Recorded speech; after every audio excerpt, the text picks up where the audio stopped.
I'm not quite sure how it works in other parts of the country, but here in Texas, our pets are part of our family. So, I know there are some people who aren't into pets and animals, but those of us who are, again, they're part of the family. And I didn't quite understand that until we got our own dog. She's a Morkie. She's a Maltese Yorkie mix. Her name is Snickers. She's great. Love her to death. Anything were to happen to her, it'd be a bad day. But enough about that. I want to give some tips on how to help those who are in the animal services industry attract more customers. And so, number one is you want to show off your team, show off your staff. I've said this time and time again. We as consumers, we enjoy doing business with people, not brands and logos. So if you're, dog groomer, cat groomer, things like that, showcase the team. Give it a fun bio, make it fun. Make it likable, because I'm going to go to someone who I feel like that I like. Once I see their pictures and their bio and things like that.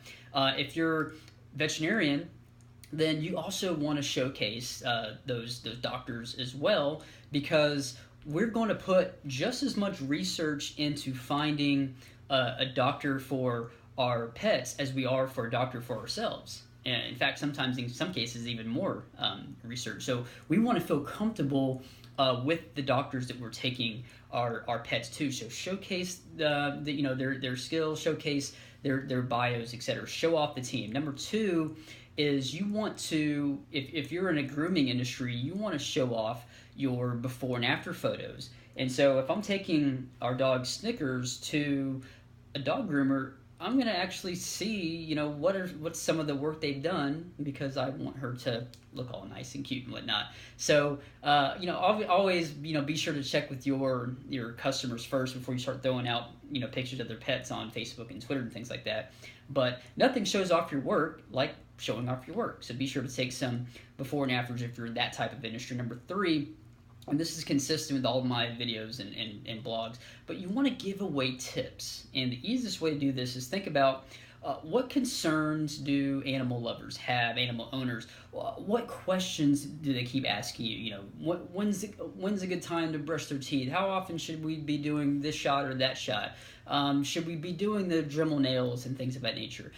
Answer those types of questions in videos and blog posts and email campaigns, things like that. It just builds trust, and it makes you credible. And if we know this much more than someone else in the industry, then we're the expert. We're looking to you to guide us, in that. And not everyone has been animal lovers for years. Maybe you're a brand new pet owner, you have no idea what to do.